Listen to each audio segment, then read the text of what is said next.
Namaskar, I am Dr. Rama Paudel. Welcome to fourth episode of SCIPOD, the conversation on science, policy and development issues in Nepal. In this episode, we will discuss the prospects and challenges of hydropower development in Nepal. Hydropower plays an important role to address growing demand for clean, reliable, and affordable energy. Moreover, properly designed and implemented hydropower project can also offer other development opportunities such as irrigation, fisheries, and domestic and industrial water supply. Hydropower development in Nepal can contribute significantly to economic development as well as can provide environmental services by delivering clean, renewable energy while mitigating the climate change. To discuss on these issues, our guest for today is Mr. Kumar Pandey.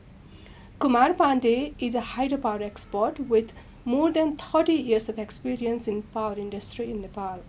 He is the executive chairman of National Hydropower Company and also the director of Millennium Challenge Account Development Board, MCC, Nepal. Welcome, sir. Thank you so much. How are you, sir? I'm doing good. How are you doing? Good. As you were working in the energy and power, hydropower sectors in Nepal for so long, how do you describe hydropower sector in globally or in case of Nepal? Well, hydropower globally is the largest energy generator in the world. So it is something that has been going on for many, many years. It's the most primitive form of energy in a way because it starts with falling water, and our ancestors built water mills, the traditional ghatta. So that is where we learned to harness the power of water and convert it into work, right? In the modern area, we all designed generators and turbines, and then we were able to generate modern electricity. So hydropower is a very old technology. It's a robust technology, but it's also very widely used all over the world. Globally, it has a very big contribution to energy production. It is also clean and renewable energy. Yeah. So it is not. It doesn't emit carbon dioxide. It doesn't emit radiation. Other good thing about hydropower is it does not consume the water. Right? Unlike some other industries, let's say irrigation, you irrigate the field, but the water doesn't go back to the river. In the case of hydropower, especially the small ones we build in Nepal, the run-of-the-river types, we use the water to generate electricity, and then a few kilometers down the road, it goes back to the river again. So it's a very robust, it's a very versatile, it's a very environment-friendly kind of technology. It's really great to know that even in our ancestor using the pani ghattas and all these were introduced traditionally in Nepal. When was the modern hydropower industry started globally, and when was the first plant established in Nepal? Well, hydropower itself, the alternating current industry started in the 1880s. Right? That is when they discovered the alternating current. Not discovered it, but that's when they were able to generate alternating power, the AC power from hydropower projects, right? From projects, and then the hydro became the prime mover for the energy. So that was the moving the turbines to get the generation. In Nepal, we were able to generate from the first project in 1911. So about 110, 111 years ago. So that was when we built the first project in Nepal. So it has not been that long. I mean, if you in the historical context, in 1888 is still not that long ago. So it's just about 130, 140 years ago. So hydropower industry as a energy generator started around then, and it has spread very quickly. Nepal was one of the first countries in Asia to adopt hydropower. So we built one in 1911. Yeah, it's really great to know that when globally the hydropower plant was established and it is around, right? After almost 29 years later, the first hydropower plant was established in Nepal when there was a still Rada regime during the Chandra Samsair Rada. But how it took so long, and as you told, it was rapidly growing in many other countries. But looking at Nepal, like I was born in 1988, and we were raised during the era of kerosene wall lamp. So how did it take so long to develop hydropower industry in Nepal? And that's an interesting question. And at this stage, I can make conjectures. I can put some assumptions on the table, but I don't think I can give you a concrete answer for that. But when we started, the first hydropower built in Pharping one in Nepal, and the power was brought from there to Kathmandu to power the Rana palaces. Yeah. It was called Chandra Jyoti because Chandra Samsir built it, so it was called Chandra Jyoti at that time. Interesting thing about that form of development in Nepal was it was never considered a part of the economy. It was built to power the Rana palaces as a show of their... It's a luxury? Luxury, extremely high luxury item, show their esteem, show their status in society, that people that consumed electricity. Mm-hmm. So traditionally, we've always viewed energy, especially hydropower in Nepal's context, as a luxury item. Mm-hmm. We never connected that to our economy. We never said, oh, we built this hydropower plant with all that effort and energy. I mean, I can only imagine the effort that they put into building that project there. The machines had to come from the UK, and they had to bring all the engineers, they had to bring all the technicians. So they put in a lot of energy into that industry. It was only a 0.5 megawatt plant, 500 kilowatt plant, but it took a lot of energy. These are very heavy machines, bulky machines.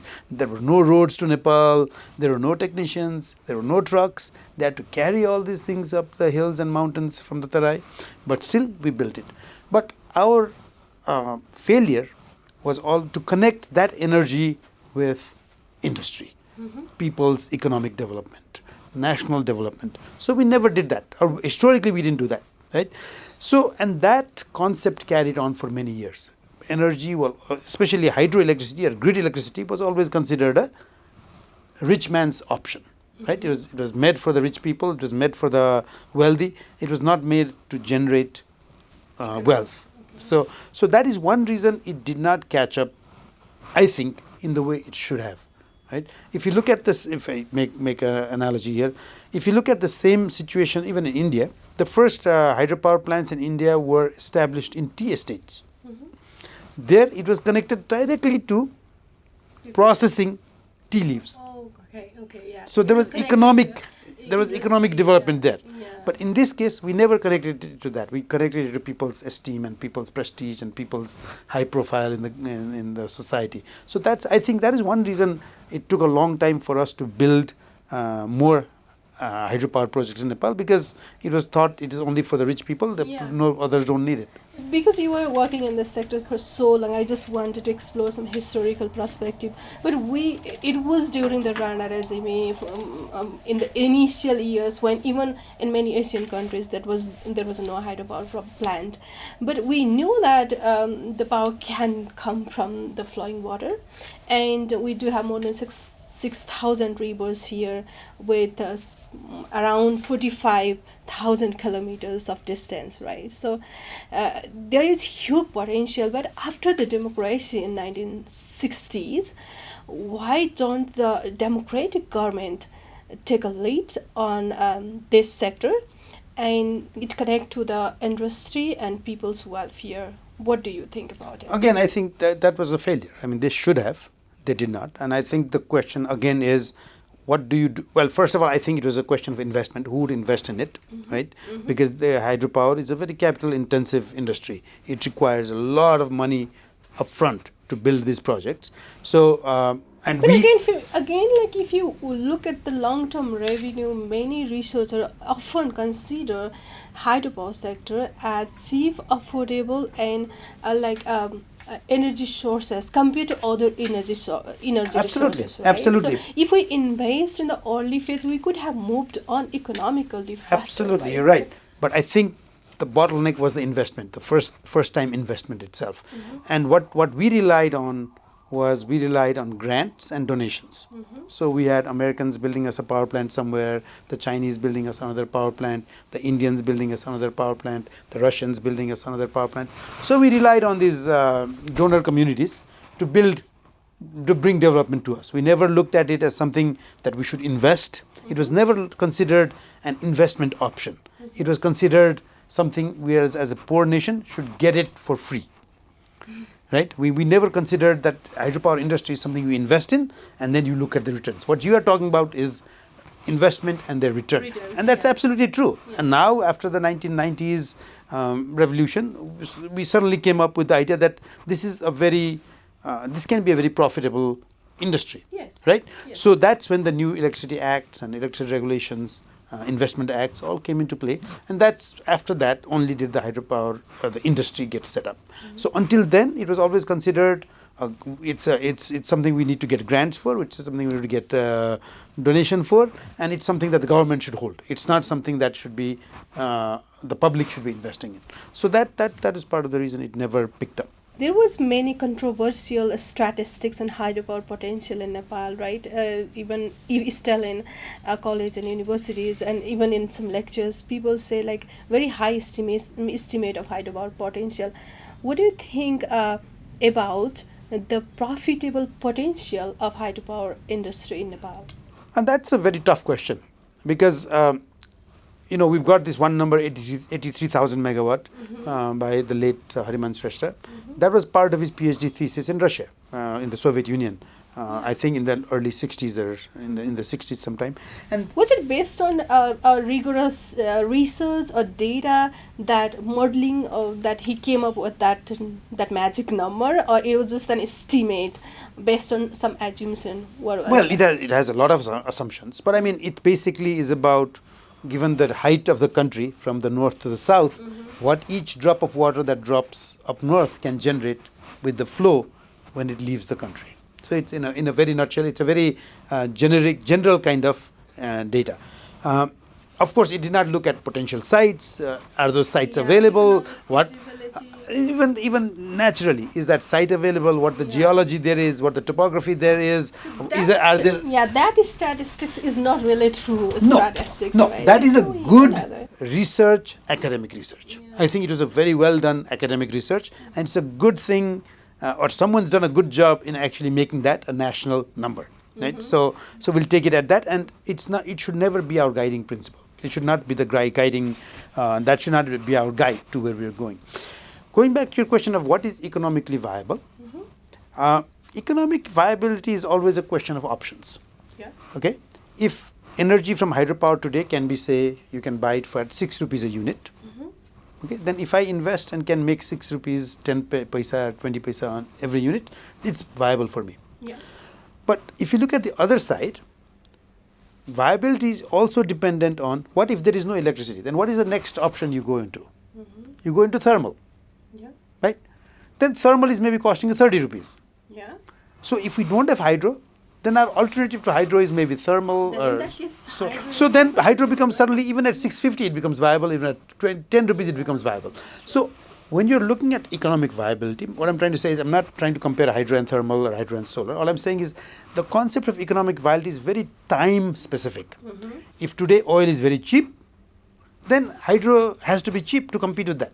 But based on our domestic resource availability, I think as we don't have the fuel sources in Nepal, right? So I think hydropower is a potential sources for energy. How much we have explored, and based on even you were in the sector for so long, like almost 30 years, then how much did we explore, and how much potential we have to explore it? I just wanted to know about some of these. I mean, we've done a lot of studies in hydropower. We've looked at many large projects, small projects, medium type projects. We've built a lot of projects, The private sector has been involved in the sector for about 25, 26 years now. We've 26, less than 30 years, but more than 25 years. So the government has done lots of studies. The private sector has done lots of studies. We've built about 200 projects altogether. We're building another 200 projects or something like that. So we are now building a lot of projects. So we've done a lot of explorations, right? So we know project sites, we know the capacities. So we know just to build it, we know what it takes. Now there are other issues that stop us from building it, right? There could be financial issues, there could be social issues, there could be environmental issues. So it's not like we don't know our sites or we don't know where we can build them, but not all sites can be developed. As a private sector working in the hydropower industry, what are the most challenging situations? Yeah. Well, there are many challenges for the sector, right? There are technical challenges, there are financial challenges, there are social and environmental challenges. The challenge of the market. Where do you sell this electricity? You've been saying how much do we need? How much do we need? What's the market? Where are we going to sell this energy? Or who's going to consume it? So all these are challenges. Right? There's all big buckets of challenges. So we need to look at each one of those. And technically, we have a very what we call young mountains that are very prone to landslides. We are on a seismic zone with lots of potential for earthquakes. We've got this. Even this year, we've seen some nasty monsoon rains that are, washing away projects and roads and the infrastructure to get to the projects. So there are a lot of technical challenges. Then there are, of course, the challenges of our own, because it's a hydro, our own challenges with the river and availability of water, because you have suddenly a lot of water for 4 or 5 months of the year, and suddenly the river dries and there's no water. So, or very little water. When I say no water, I mean minimal water. Kind of drought kind of lean season flow. So the difference in your water availability is also a difference in your availability of energy. But you and I consume about the same amount of energy, whether it's summer or monsoon or winter. So where does the other energy come? If I cannot have the water in the winter, where do I manage? How do they manage the system? So managing our system through hydro is also a big challenge, because the water availability increases and decreases over time. So when that happens over the year, you still have to manage the system. So these are the technical issues that we have to face, right? Then there are social and environmental issues. I mean, there are the EIA studies that you have to go through. There are the environmental mitigation works you have to go through, forest clearance challenges, cutting trees, acquiring forest lands. These are all major challenges, and each one of those I can talk to you for half an hour on each of those items, or maybe more, about the challenges there. Then there are social challenges, people's expectations. When a project goes to a certain site, when a developer goes to a certain site in the mountains or in the rural hills, people have expectations that this is going to bring me development, they're going to bring jobs, they're going to bring me some koseli, something from Kathmandu, so we're compensated for the water they use or the land they use. So there is that expectation, and a lot of times that just doesn't become an expectation; it becomes a demand. Yeah. People demand that, right? So those challenges also exist. Then there are financial challenges, and because we as private sector, we're accountable for every rupee we spend, because for every rupee you spend, you're going to get a return on that rupee. Right? You cannot just spend. It's not a grant money. So the financial challenges are getting enough money to build projects. Where is the money coming to build these projects? Does the economy have that kind of money? Does do the banks have that kind of money? And then do we as investors have the equity to put into that project? Do we have the resources to put into that project? And then when that money is all available, is it affordable for us? What is the interest rate on that money? Right? And is the money, the availability of the money, is it at costs that we can afford? So interest rates have to be controlled and managed. So the financial challenges are there. Now, then there's another challenge, is the market challenge.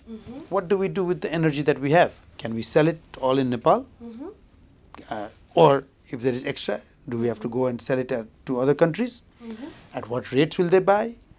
How will we get it there? The transmission lines, who builds those? So there are these techno-economic considerations that deal with the market. So that's another major challenge.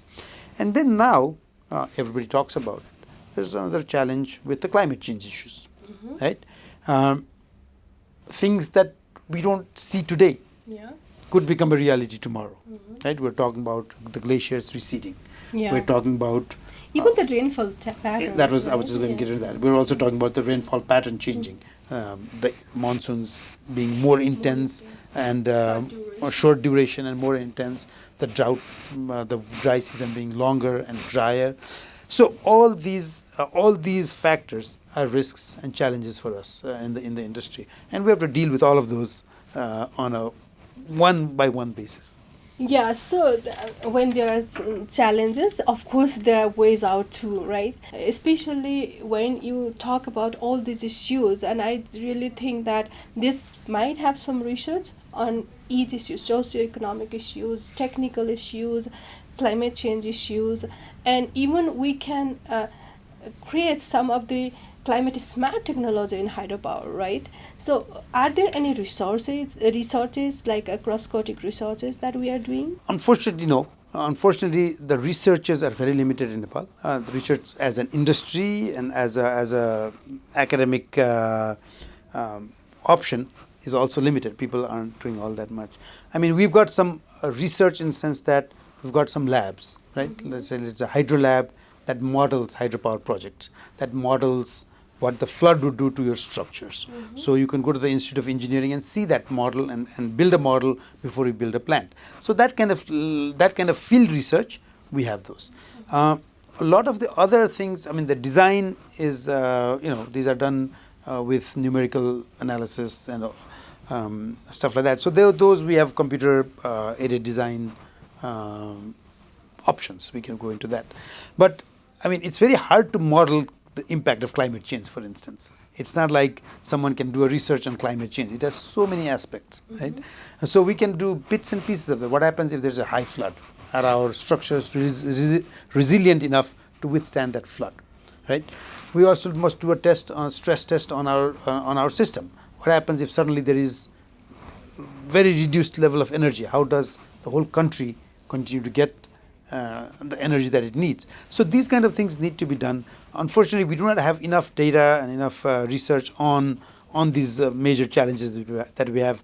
I mean, obviously, it's hard to do a research on your social environmental challenges, and those you have to deal with. Why I'm focusing on these issues is I think hydropower sectors in Nepal is kind of sustainable source of energy, and we are based on our own resources. For example, like the fuel sources, if we heavily based on it, and like for example, if we have blockade or something like that, the fuel prices rise. So we can be dependent or on energy sectors if we utilize our hydropower sectors, right? As you are also working in a private leadership, also as a MCC director with the government bodies in many situations, I feel there is lack of interdisciplinary research on not only hydropower sectors. If we explore the opportunities, many people might think that as an agriculturist, why are you interested in hydropower sectors? Definitely I'm interested in hydropower sectors because hydropower sectors work with the communities who are involved in agriculture, right? So, so like this kind of interdisciplinary research, how could we develop our industry as well as uplift the economic status of the people where we develop those hydropower plants, right? The migration of the young people in the country is a burning issue. Why don't we create space for those interdisciplinary research so that we can integrate any industries like hydropower industry with irrigation project, agriculture, even the tourism? If we have a hydropower dam, maybe we can construct other tourism resources and attract the tourists over there. In high altitude, we have a unique topography, right? So what do you think about those opportunities? No, I think those are excellent ideas. I mean, I agree with everything you said. We're still a very young country. Where we still have our 50% of the population probably is less than 25 years old. So we still have a very young population, but that's the challenge. That this group needs jobs. The group needs education. This group needs a future where they can work and live in Nepal. So that is critical, and I think you're on the point there. So I think. So going back to what hydropower can do, what we call multi-purpose project, right? Hydropower multi-purpose project can provide a number of other benefits. Where hydropower actually becomes, the energy actually becomes a byproduct. Yeah. Let's say you can have a big dam that can control floods. You can have a big dam that regulates water for irrigation. You can have a dam that makes a big reservoir for tourism. So, and at that point, energy becomes a byproduct. It is not the main product. It is a byproduct of the dam, right? So, this is how we should think. This is how we should think of multiple use of water, right? And as you're saying, then the energy is subsidized in a sense because of the other social benefits that the dam brings, the flood control, the irrigation options, the tourism options, fisheries. In Kulekhani we have a reservoir where we have big net boxes where there are fish grown and the farmers grow fish and sell them, right? It doesn't cost the dam builder anything to have those fisheries there. So it can have a number of multiple use. Water has a number of multiple use, and as I said earlier, in the hydropower industry, fortunately, water is not consumed either. The water goes back to the river, so it can be built again and again and again over the length of the river. So I think we need to look at what you're saying. How is it that we can build a dam and it augments productivity in the fields? How is it that we build a dam and it can control the flood, so there's no massive landslides and people's habitations aren't washed away? How is it that we can build a dam and integrate it with fishery or with tourism? So this needs to be studied. Unfortunately, these are very site-specific issues. You cannot have the same formula for all over the country. First of all, storage projects that will be mostly used because you need to have the water available all the time for these kinds of things, or most of the time anyway. There are very few sites where there are good storage sites, and then you need to find out what the specific other benefits that this can bring. So I think it's something we should look at. I think there are some studies already in place that can do it, but again the question comes to investment. Who is going to make this investment? So when you talk about multi-purpose projects, multi-purpose projects are best undertaken by the government, because it's difficult for me as a private sector to build a dam and then say I will now go to the farmers that are irrigating their land and collect money. Right? It's very difficult for me to say that. Or how would a private sector that builds a dam to generate electricity then start tourism industry around there and taking tariff from the tourists that come there? That's a difficult thing for us. So we as hydropower developers purposely don't get into that business because it's not our business. Irrigation is not our business. Tourism is not hydropower is our business. But an integrated effort is always the best option. Just like, do you have any ideas whether in our academia, like in universities, do we have any kind of integrated education system that consider the overall development approach, holistic development approach with these industries, hydropower, for example, hydropower industries and other things together? Or can we develop on that way, so that we can best prepare our new generations to tackle with the challenges in future and create new opportunities within the country? So do you think there is any scope or opportunities that we can create in academia? Or do you think in many organizations, many government systems, the collaboration among different units is kind of challenge and kind of like our mindset, the fixed mindset of Nepalese structure, I would say, either in academia or in government sectors? Well, we are here, we were here, so we should be here. That doesn't work always. How could we develop next? What will be our challenges next? What could be more profitable next? I think we need to have a growth mindset for that. So do you think any prospects to work with universities or inter-ministry collaboration to develop such a multi-purpose hydropower sector, and also with other sectors like agriculture, as you told, fisheries, and tourism, and many other fields?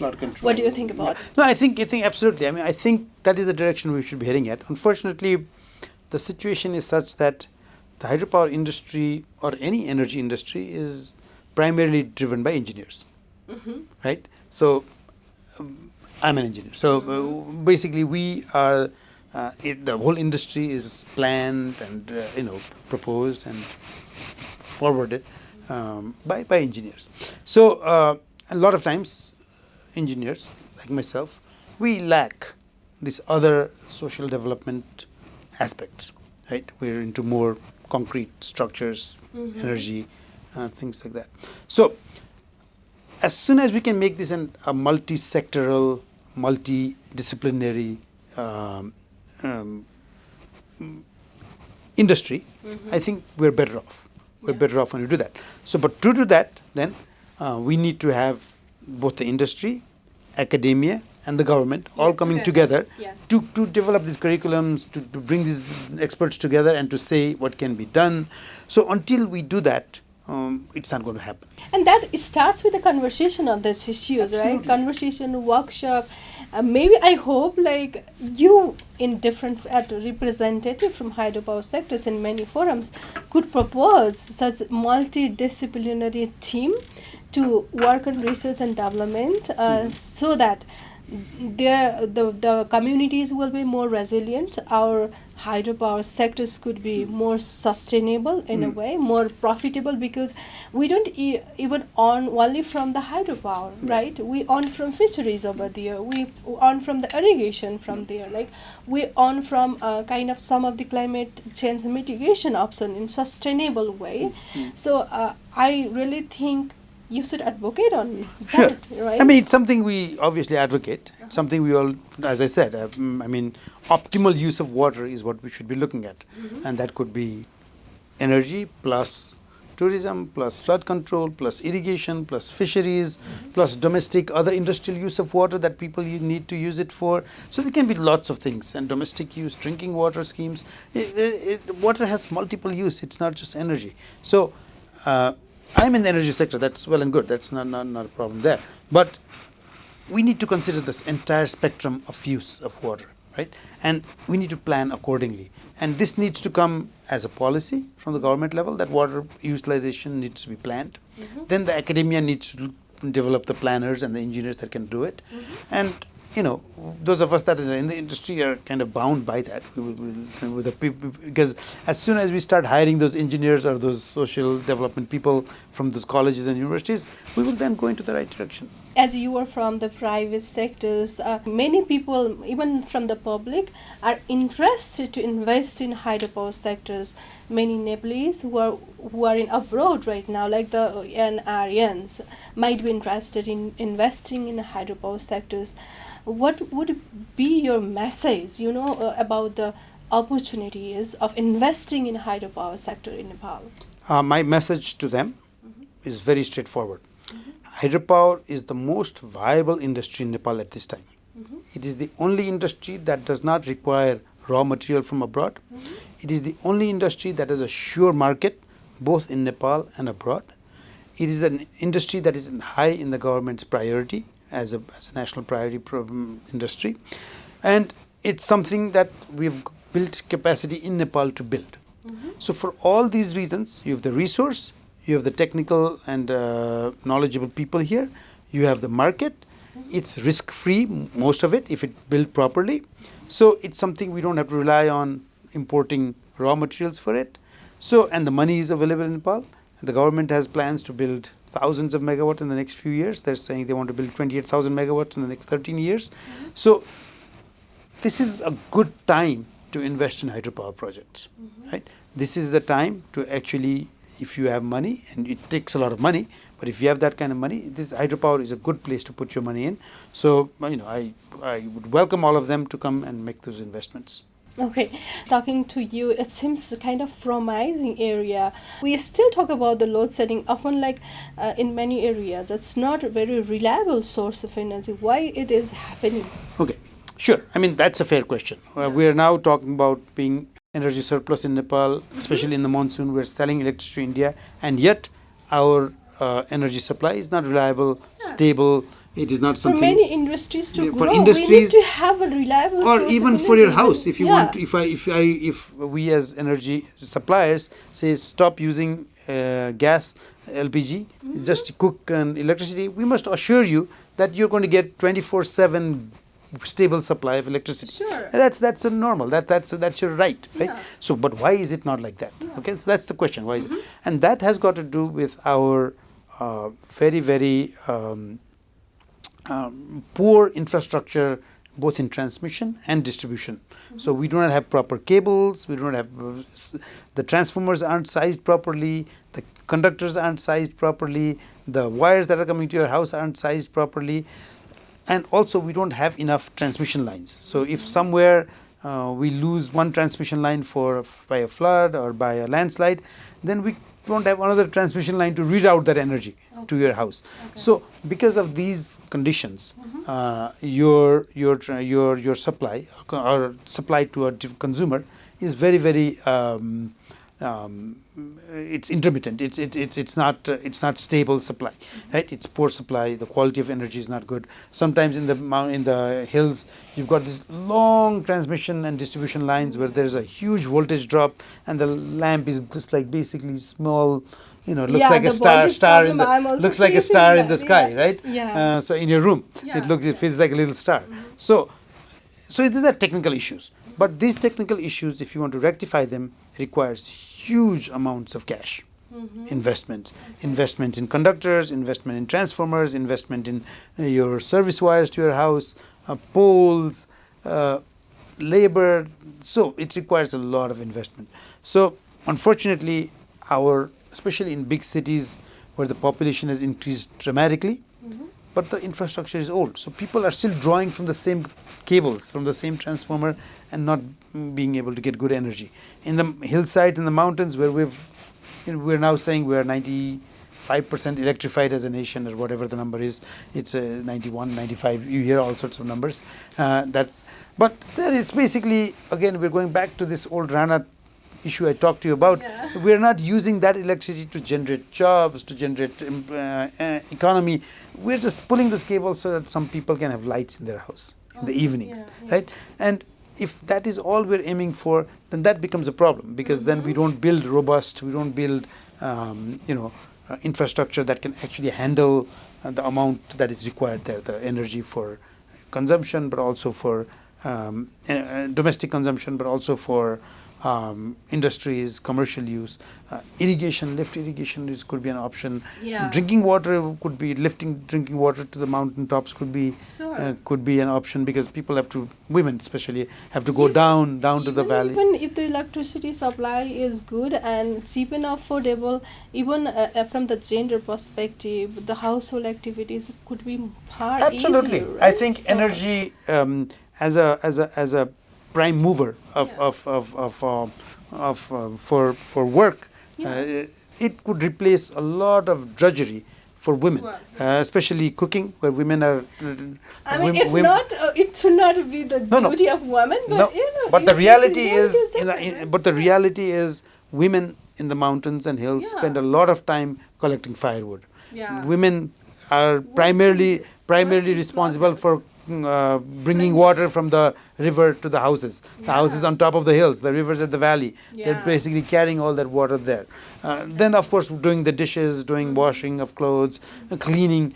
All that could be, if we had cheap electricity, if we had available electricity, a lot of that could be made a lot easier. And then that time could be utilized for the empowerment of the women and the household. I mean, when you have time, they could go to school. The children could go to school. Or elderly women could learn other skills. They could do other economic activities. Even they could work in the fields. It would be more productive, right? So social there are lots of social benefits with the energy sectors.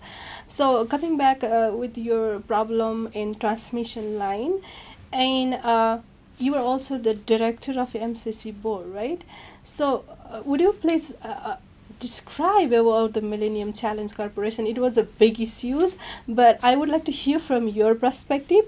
What was that, and how it is working now? And it's just already 1 year with that contract, and how it will work and the rest of the time. Do we have 4 years or still more? We have 4 more years. Okay, can you please elaborate that?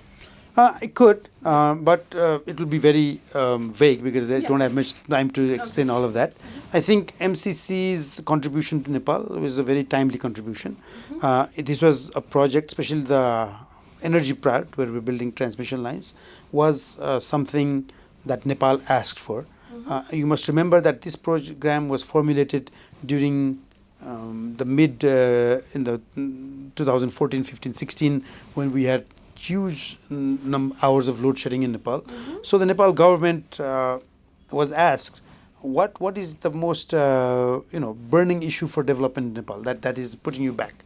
Yeah. And Nepal government obviously said, load shedding is actually holding us back. So what is it that we can do to remove load shedding or alleviate the problems of load shedding?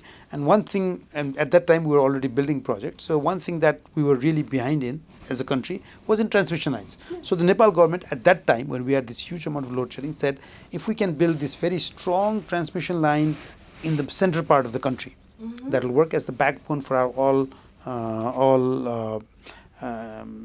energy infrastructure, then that would help us for many, many years to come. So it is in that context that Nepal took the grant to build to accept the grant to build these transmission lines. So I think it's a really good investment in infrastructure, and I think when it comes complete, it will be a good investment in Nepal. As of now, the MCA, it's called the Nepali counterpart. We're the Nepali counterpart for MCC. We're called MCA Nepal. The MCA has now contracted 3 major substations.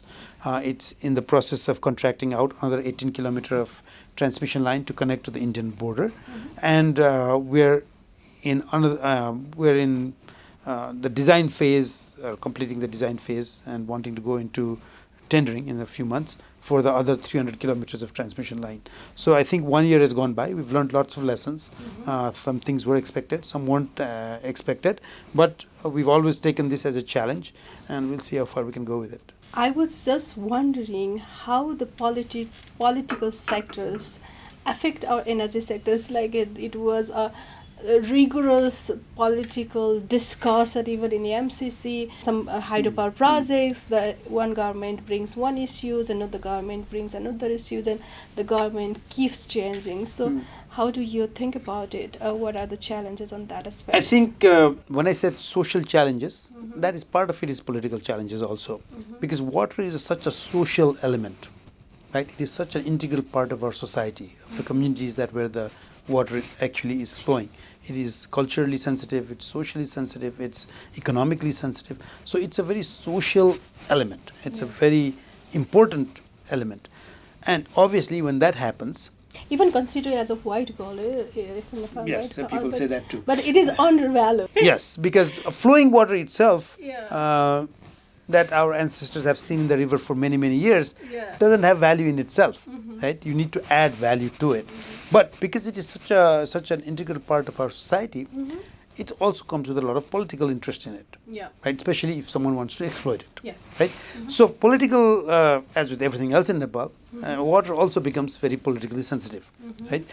And it is not just the water that becomes politically sensitive, it is what the water develops, right? What the water actually generates. The energy becomes sensitive. Yeah. And because we are Nepal, located between 2 big countries, geopolitics also then becomes another major consideration, because we're looking for markets abroad. Where is the market? Is it in India? Is it in China? Is it in Bangladesh?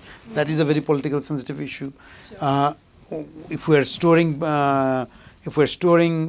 water behind big dams, you're inundating a lot of field and grassland or whatever, that can be a very politically challenged thing.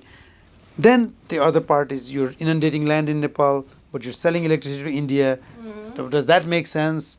Is that so? You are selling electricity in low cost and buying it in high cost? Is that the scenario? The cost issue, I want to take exception to that, because Indian market is now a free market. So what you sell there is what the market demands, right? So if you're selling to India, you have to agree to the fact that you're going to sell based on supply and demand, right? So either you must say we don't want to sell to India at all, But if you're going to sell to that market, then it's a open market. It's a competitive market. So you must be able to sell at what the market demands, and you must be able to buy at what the seller there is willing to sell for. Yeah, it is so nice to talk with you. It's kind of a new issue for me, and I was able to learn something from you. Would you like to add anything else on it based on your experience, like the key message to new generation, to policymakers, to investor? What would you like to share? I think I will reiterate some of the things I already said. I don't have much new things to add. One, we must accept the fact that water is our only resource in Nepal Yes. that we can exploit for our economic benefit. It's where we have the competitive advantage. It's where we can, it's in our control. We don't have to rely on raw materials. The raw material is inside our country. So we must all accept the fact that water is probably the only resource that we can exploit for economic growth. So that's number one thing. Number two, water has multiple benefits. Yes. And we need to make sure that all the benefits, it needs to be used what we call optimally. It needs to be optimized. That's my second message. The third message is for investment. Nepal is still today a good place to invest for hydropower. So it's something the banks in Nepal are doing. They've got tens of billions of probably 1,000 billion rupees already invested in this sector. Investors, there are maybe more than 5, 6, 7 million individual investors that are buying and selling shares of hydropower projects.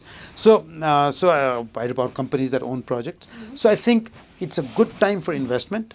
It's a very encouraging time for those of us in the sector, because we're seeing the opportunity for growth. The government has plans to grow rapidly, and we're now dealing with Bangladesh and India to sell energy. We're looking at developing markets within Nepal. So I think this is a good time to be in the sector. For young people that want to get into the sector, after your studies, this is still a good sector to be in. So I think it's a good place to be. Yeah, again, based on our experience, I think it's better to develop it as a multi-purpose industry, right? And also we need to invest on research and development issues, considering the socioeconomic, environmental prospects of the society and community. Sure, it needs to be integrated with other development activities. I mean, we can even think of water for navigation.